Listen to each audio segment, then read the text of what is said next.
The Wheel of Time, episode 4. Let me stop you right there. So, all right, continue. Episode 4 is called The Dragon Reborn. Here's the summary. Moiraine is healed by the Aes Sedai and shown an imprisoned Logain, held by the continual channeling of several Aes Sedai. Liandrin, what a bitch, and some Aes Sedai want to gentle Logain, permanently severing his connection to the One Power. However, Moiraine believes that he might be the Dragon Reborn. Egwene and Perrin travel with the Tinkers, heading towards Tar Valon. We're going to talk about the Tinkers. Yeah, we'll talk about them. And Egwene learns that as part of the Way of the Leaf, they have vowed to never use violence. Well, that's nice. Also stupid. Rand, Matt, and Thom stay the night with their rural family. That's not good news for them. Thom tells Rand that he suspects that Matt may be able to wield the One Power. His suspicious behavior resembles that of Thom's nephew, Owyn, a man who could channel but killed himself after being gentled by an Aes Sedai. That night, the family is killed by a Fade, we think, and Thom distracts it, allowing Rand and Matt to escape. Logain's army of followers arrive just as Logain uses the One Power to escape his imprisonment. Kerene Nagashi of the Green Ajah is killed, protecting Moiraine and Liandrin from Logain's attack, while Lan's throat is slit. But Nynaeve is there to save the day as she heals Lan and the injured Aes Sedai through a stunning display of the One Power. Liandrin and the Aes Sedai then gentle Logain. That is our episode summary for episode 4. Now let's break this thing down. Let's break this thing down, Tyler. Yeah, so let's start with Logain. Straight up wrecking fools in the beginning. And you know what gets me, Justin? He's doing it without the use of interpretive dance like Moiraine. He's just walking around using it like a badass. Isn't that weird? I believe this is what we were talking about in episode 1 and 2. Like what you don't need to pretend there's streamers on the end of your hands and draw all kinds of fun shapes with them while you're wielding your magic. Apparently you can just do it like any normal human being would do it, walking around like a badass while you're torching people. And it was nice to see, weird? Honestly. It was nice to see. And you're made to believe Logain is he must be a bad guy, but he's ignoring those little shadow babies that are on his shoulders. I assume they came out of the snatch of the Red Woman. From Game of Thrones. Absolutely. Yes. I believe she had to have birthed both of them. And they were that's looking how they're going to cross them over. Yep. I'd watch that crossover. I mean, I'd watch it any day. But the thing is, he doesn't listen to him. They're trying to get him to do all these bad things, and he acts as if he's bigger than that. What did you make of that scene? Yeah, I think it's meant to confuse the audience. And weird spoiler, this is pure spoiler talk. We're going to speculate. We're going to talk about all kinds of nonsense. Spoilers. Spoilers, beware. I think that was clearly meant to throw everyone off, because I think initially everyone might have thought Logain is just a false dragon. They call him the false dragon, but then you see him do that. You see with the badass scene, and then you see him with the like you said, the shadow babies on his shoulder, but then he doesn't kill the guy. Yeah, because he's going to use the power for good. And maybe I think we're just trying to make the audience think maybe he is the dragon. Yeah, this is called the Kansas City Shuffle, just so they look over there and you move over there, right? The old Kansas City Shuffle, used in Lucky Number 11, starring Bruce Willis. Wonderful movie if you ever get a chance. So it's a bit of misdirection is what I'm driving at there. And it worked wonders, right? I think someone who hasn't read the book, that might make you think, oh, is he the dragon? Is he not? Of course, us book readers, snooty as we are, sitting on our clouds, handing out judgment to all the little people. We knew, of course, that he was not the dragon. He was a false dragon, and only didn't butcher that dude because he thought it would be useful for him not to. That was not out of the goodness of his heart. He just thought the shadow babies weren't playing the game enough. But nonetheless, an interesting scene. Liked it. Maybe you like Logain's character a little bit. But now we see... so then what happens? They eventually catch him, right? They catch him, and we see him like caged, right? And they're all using his powers to the Aes Sedai using their powers to like keep him contained. Yeah. I think one of them talks about it's like drowning a cat or some shit, right? And they're like it's like holding a cat underwater and just drowning it. Like how invigorated you get and how exciting that is. Yeah, I know it's super exciting. Yeah, just watch the life just fade from their eyes. I'm like, God, every time I do that, the rest of the day, I feel great. I know, it's just, it gives you that little, that little bop in your step while you're walking. And whenever I see people just kind of strutting down the street, I'm like, they just killed a cat. Like, you can tell it really, really shows when people just, when they're glowing. It's like a pregnant woman and cat killers. Those two people, they just emanate positive energy everywhere. So yes, anyway, they say it's like killing a cat or something. It's very tough. There's a lot of squirming going on, but they're holding it together. They're holding him in there. And one thing was his cage really reminded me of, have you ever seen the movie The Golden Child with Eddie Murphy? You ever see this movie? Yes. Yeah, it was a long time ago with like the little monk kid or whatever. Yeah, right? I think he was Tibetan because the movie came out in like 1986 or something. So this baby's old. So this would have been when you were probably 40 or 50. So, I was in my late 30s. Yeah. Late 30s, but so it's a long time ago. But yes, it's about like this little Tibetan boy, and these like evil villains capture him. They're going to use him for some kind of evil, as evil villains do, right? Evil. Yeah. But so they got him in a cage. Looks very much like Logain's cage. And the Tibetan boy is also in this movie. He's also like sitting cross-legged and is just always meditating, totally calm while the evil stuff is happening around him, just like Logain is. Sure. And so the whole time I'm like, oh my God, like, wouldn't it be great if just like in that movie, he like crushes a pop can and like makes it dance around with a top hat and everything, a little cane. One of the best scenes from that movie. And really disappointed they didn't do the callback to the Golden Child with that. Instead, he just sits there like an idiot for most of the episode. So a little disappointed there.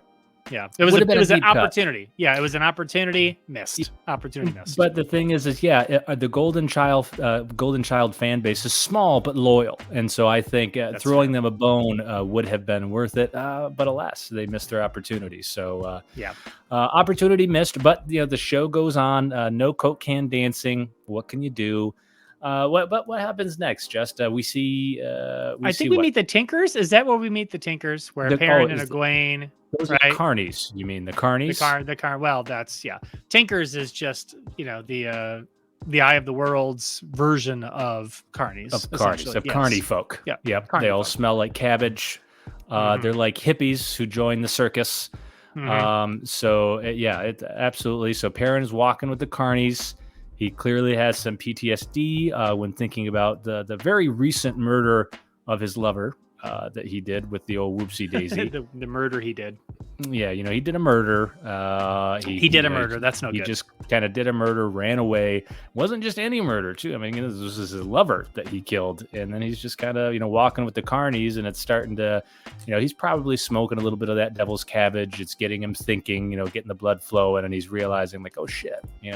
I killed the woman that I loved. With an axe, like not that long ago, and it's starting to get to him a little bit. He's getting it was very emotional. Recent. I mean, it was super super recent. Now, someone like you, a cat killer, you'd get over that in no time, right? I mean, you'd beat over it in a day or two. But Perrin, not worried about it at all. No, but Perrin's a guy. He's got deep emotional roots. You know what I mean? That he still can feel that just slightly, though. I mean, we're not going to really think about it too much. But he just does get a little choked up. Yeah, a little choked up. But then what do? We go meet Thom Merrilin. We do see old Thom Merrilin. We see Thom Merrilin again. The Gleeman. Again, still no juggling from Thom. No juggling yet. And isn't it weird that when they go, they find this family, and you've got Thom Merrilin, Rand, and Matt. And yet they are straight up surrounded and punked by a family of farmers. It's not just dad that sneaks up and gets them, but it's the kids, right? And I think is mom there too? Like the whole family, or was it just the kids? Was it dad and then the two kids? Like they just get totally trapped and cornered by a farmer family, which I thought was a little odd. But but that family's going to pay for that. Oh, they're going to pay. What is that? Oh, hold on. I'm pretty sure my wife's phone is now playing from our tablet in the other room. Okay. Oh, and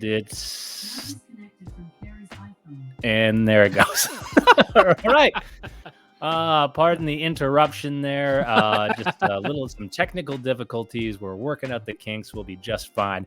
But so Thom Merrilin, they get bested by a bunch of farm folk. Not the best look. But now now this is a bit interesting. Just get this right. I'm ready for this. Bach. So Tom Maryland, he tells a story about his nephew, right, who starts losing Owyn. his mind. Yep, and starts like snapping at everyone. And then get this, just he throws a rock without using his hands. And so I hear that and I'm like, okay, so the guy throws a rock with his penis. Like, we can all do that. Like, who cares?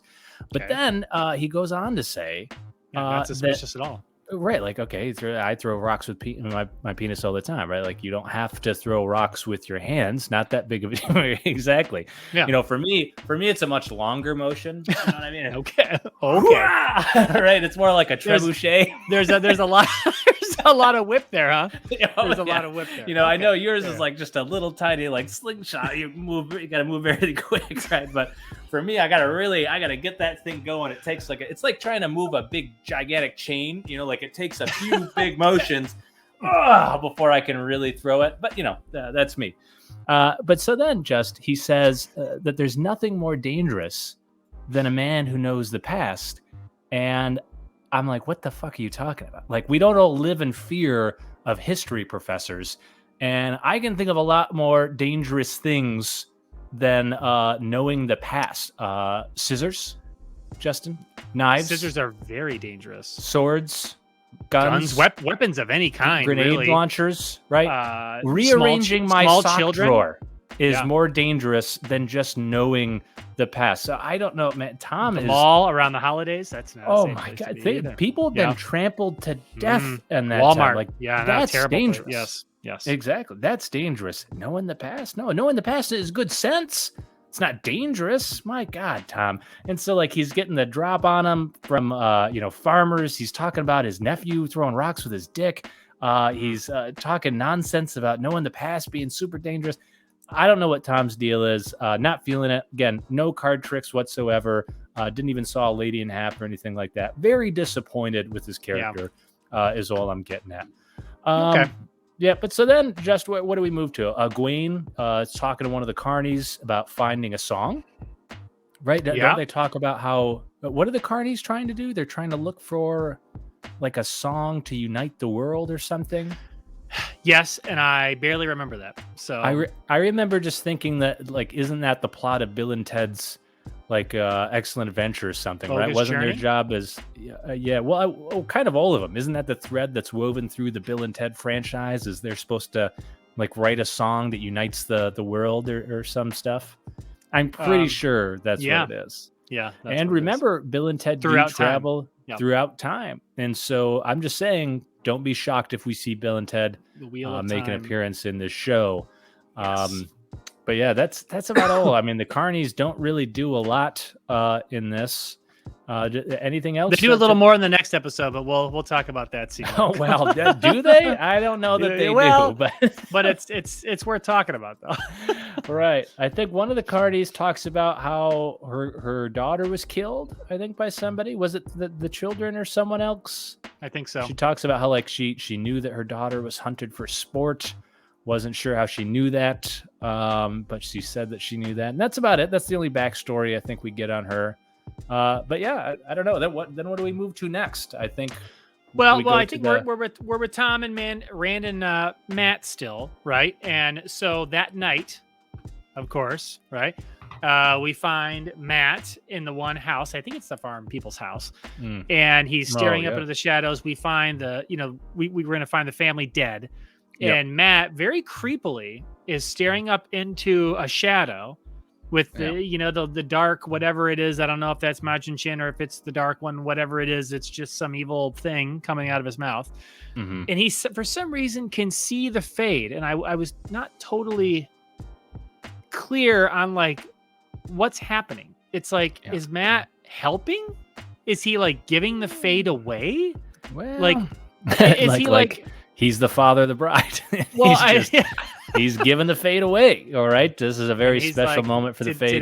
Today's the Fade's day. Yeah. Today's the Fade's day. Yeah. But I mean, like, I was like, I don't get it. Is he still himself? But because he's kind of corrupted, he can like see the darkness. And so he's sort of just pointing out where the Fade is. Because otherwise it seems like if he was linked to the Fade, he wouldn't tell everyone where the Fade was. Anyways. Yeah. Then Lord Voldemort attacks. Voldemort does attack. Attacks. Yeah, because he can't take over that school, so he's moved on to Barnes. Because Yes. he's like, Maybe- he can't go up from there. He's got to go down. He can take over a barn because he sure as shit can't take over a school. He can't do it. One little school. No, I always see those comparisons where it's like Darth Vader ruled an entire galaxy, Right. and Lord Voldemort couldn't even take Emperor. over a school, but Exactly. Yeah, so- Yeah. Not that powerful. But I guess Harry Potter kind of written for children. From the children's perspective, I'm sure Voldemort seems really powerful. But you compare him to the Emperor, and he's small potatoes. And so now he's moved on to Barnes. He's still struggling, even with the Barnes. I mean, like he's still having to fight. So God, I don't know. Maybe he needs to think of other spells, or I mean, what can Voldemort do to just be a little bit better at his job and like sowing evil, taking things over? Because I mean, I got to tell you right now, it's pretty pathetic, to be honest. Well, I think you don't yell before you attack. I just think there's certain things he could do, but they escape. Rand and Matt escape, and Thom stays behind like he does in the books. Of course, it's not at a farmer's house. I think they're in Camelin. Are they in Camelin when Thom stays behind?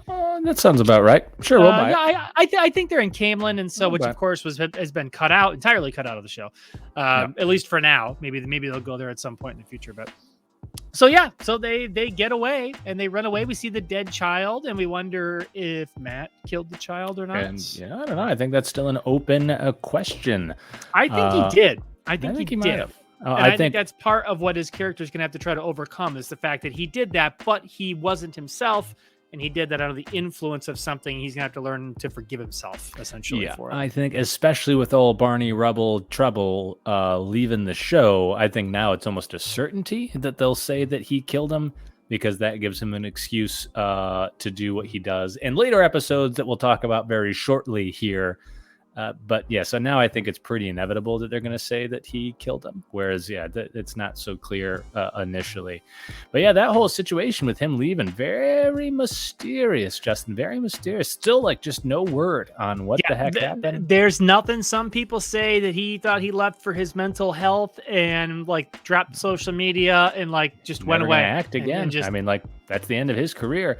You don't leave a show that's spending $10 million an episode just abruptly, such that they have to recast when it's the most popular show on a very new streaming network, and find work again. Right. He's if he ever wants to act again, he's fucked. I mean, there's it's no going to take a long time, and he's going to have to do a lot of bit parts and small roles, and it's climb up a lot of sweaty, greasy little rungs. It's a shame because I don't know what you think. Honestly, I think he's been the best of anyone. He was really good acting wise. And so it's really too bad. I was really liking his character. Could have been a really interesting turnaround for him. So it's too bad, man. But what can you do? The wheel continues to turn, and the wheel weaves as the wheel wills. So what happens next, is we start to get the full brunt of Logain's power, right? Yes. So Logain's army attacks. Yep. Right? Tries to free him. Yep. So, and what's happened? Oh, that's right. So the one Ajah is killed, right? So is it, what is her name? Her name is Kerene. I believe it was Aes Sedai number 3. Aes Sedai 3 in the credits was her name. Yep. So Kerene, the Green Ajah, she gets killed. And so her warder, Stepan, goes into a rage and is devastated and ends up trying to kill Logain while everyone is pinning him down. Mm-hmm. And he kind of does he reminded me what superhero, or kind of like the flying double axe. It kind of reminded me maybe of I don't know if it was Thor when he was fighting, or maybe it was Hulk when he was fighting Thor in Ragnarok, how he's does the full double axe jump. Swing, I mean, it's kind of it's such a common move in so many things. I mean, that kind of normal jumping move, I remember seeing in Pitch Black with the great Vin Diesel, now made famous from the Fast and the Furious movies. I think Fast and the Furious 62 is coming out next week, and then 63 the following week. So make sure to stick around for that. It's all about family. It's all about family, because family is the most powerful thing Yes. When you got family, you don't need nothing else. But so, I really like a lot about this battle scene. This is actually, to me, one of the cooler parts of the show. Really liked it. Only thing I didn't like, so, I like how Logain, they were talking about how hard it was, like how much it's draining him to try to hold his power in, and he's just sitting there totally calm. And then the minute he feels them just weaken even the slightest bit because their attention is drawn from his army attacking, boom, that's when he explodes everything and throws them out. That's after Stefan puts the axes through. Well, no, that was the first time. Stefan puts the axes through later. Right, because then when Logain initially breaks out, that's when they're killed, and that's when he kills the Ajah. Exactly, but then they capture him again.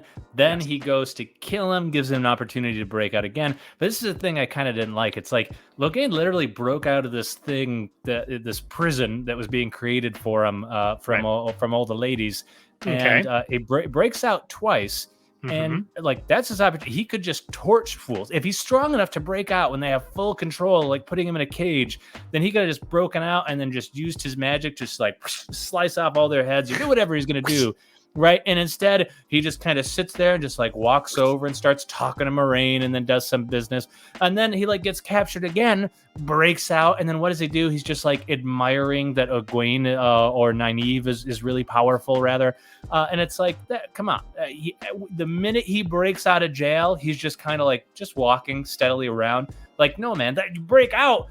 That's when you're going to be using even more power, right? Just explode shit, devastate stuff if you really wanted to escape. So that felt a little unbelievable. I can deal with the magic, but come on.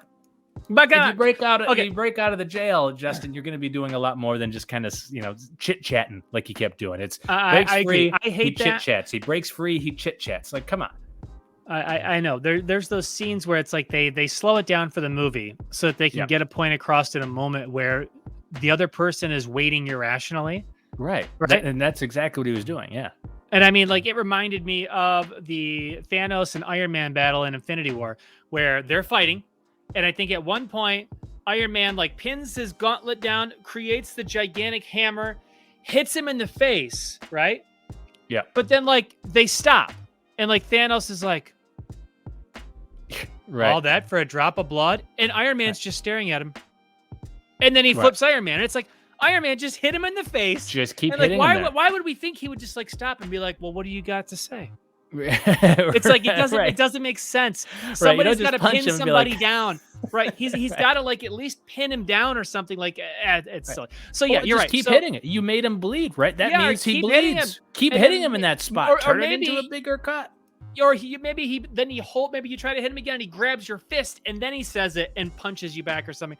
I don't know. Poke him in the eyes. Fish hook him. I don't know what we did. No fish. Just fish hook him right in the mouth. I mean, that.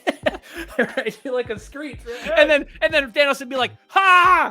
Boom! Block! And Iron Man puts his fist out and then Thanos hits it and he whoop, boop, just nails him right on the head.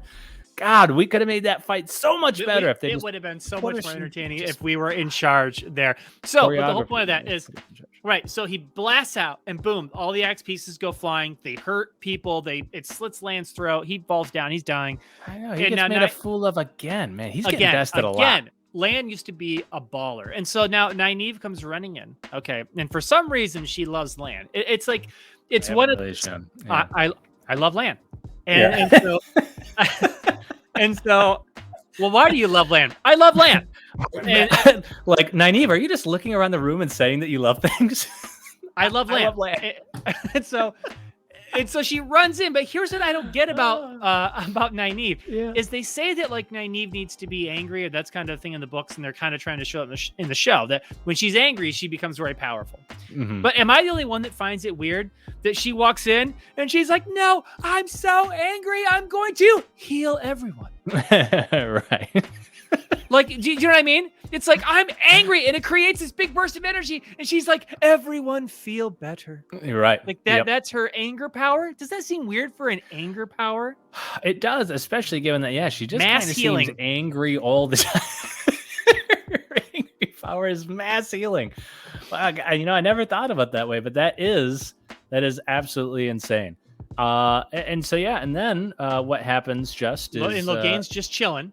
Yep, Logain's just chilling. He's just sitting there. He's just chit-chatting. He's just enjoying the view. Again, could he escape? Sure. Could he use his powers then to murder everybody? Yeah, absolutely. But he's not going to because he's enjoying the show. She's so bright and beautiful in that moment. He's a good villain.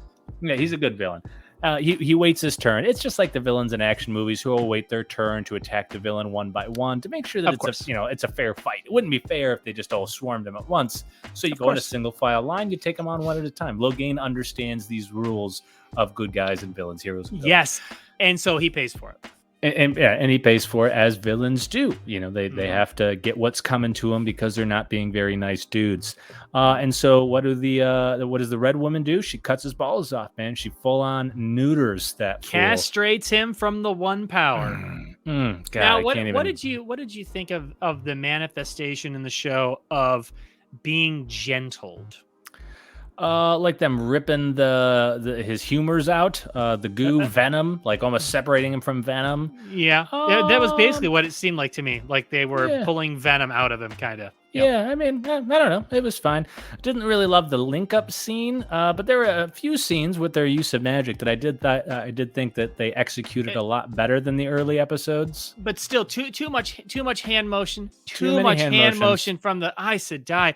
Why? Why are I don't have enough room here to do it. Last time I was doing this, I remember I was knocking the mic over and ripping my headphones off. Yep. But it's like, they were like, whoa, and then they're especially like, whoa, and then they're like, whoa, and then next thing you know, venom starts coming out. But it's like just way too much crazy. Yeah. Why are they doing that? It seems so silly. Like he said, and that's the thing is Logain doesn't have to do that. He can just walk around and do it. He just walks around like a badass, like we were talking about how it should go. Now, in a later episode, they do talk about, they do that for, it's a crutch. You don't actually have to do that. Well, then stop. Stop. Goodness. Exactly. Then stop doing it. My God damn it is right. Damn it. Oh, but anyway, so that happens. They castrate him, and that's pretty. I think that's how it ends, right? They castrate him. That's it. Logain is gentled. He has been castrated from the one power. Lan is they dead. ain't supposed but to he do was that. healed. He was healed in a fit of rage. He was healed in a fit of rage. So he's fine, and that's it. Yeah. We move on. We lost one particular Aes Sedai no one really cared about. And so no real stakes or anything like that. But hey, the action sequence was a lot better.